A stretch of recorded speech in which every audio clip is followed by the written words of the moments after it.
Now, Les lives with his wife Donna and 7 children and 6 dogs and 4 cats and 20 chickens and a variety of other creatures in an area called Ciudad Colon, which is west of San Jose. Why did you choose this particular area, Les? Well, it basically chose us. When we first came down here, we were looking at properties up around Santana and Escazú. The problem is Donna has a problem getting around upstairs and stuff. She has problems with her knees. So we were looking for a ranch-style house. This was the first ranch-style house that we looked at, but the property is large enough for us.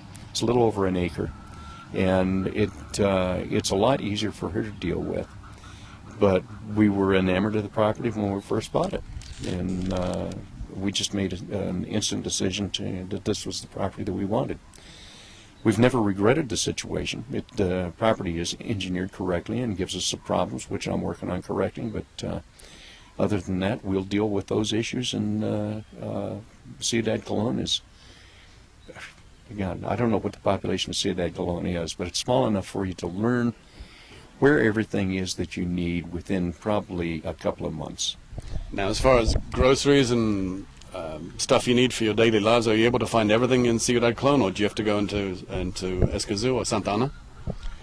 Well, there's a place called Price Mart. It's one of those club-type organizations where we can find some things cheaper.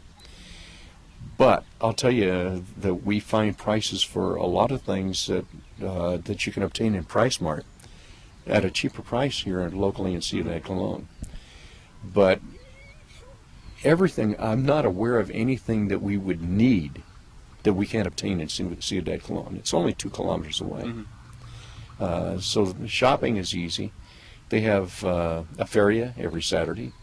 If you want to travel a little distance, which is... Sorry, for our readers that don't know what a feria is in Spanish, what is a feria? It's a farmer's market. And prices are good. You just want to watch. You make sure that you buy from the people who have their prices listed, because they'll gouge you if they can. But the prices are very reasonable. Most of the things that you need, you can get at the farmers market. It's been my experience that if you're eating good, healthy, locally grown fruits and vegetables and local chicken, and of course the Ticos love pork, you'll save a fortune. It'll be much more healthy for you, rather than the typical expat that comes down here and insists on buying his imported cereals and his imported beers and his imported everything else, and it costs a bloody fortune, right? Yeah. Well, that's one of the things, the cereal is one of the things that we buy at Price Mart, because we can buy the American cereals. The kids like that, but they only eat the cereal about twice a week. Mm-hmm. The rest of the time, they're getting breakfast that would be typical Tico breakfast. Gallo Pinto! Gallo Pinto. And I love the stuff. Now, why don't you explain for people what exactly Gallo Pinto is?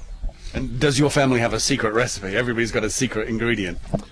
No, there are no secret ingredients. I'll tell you what, I've eaten Gallo Pinto in restaurants. I've eaten it here. Hanya makes an excellent Gallo Pinto. But it's a combination of rice, beans, and some spices. They've got a salsa that they call Iglesia, or salsa inglés. Salsa inglés, or English sauce. Yeah, or what is the name? Lizano. But the flavor is great as far as I'm concerned. And if I have my choice for breakfast, I've always been a bacon and eggs man in the States. But I'll tell you what, every time I go for breakfast, it's Gallo Pinto y huevos. Breakfast of Costa Rica champions. Oh, yes. Les Wagner in Ciudad Colon, thank you very much for spending the time with us today. This is Scott Oliver from WeLoveCostaRica.com saying hasta luego and come back.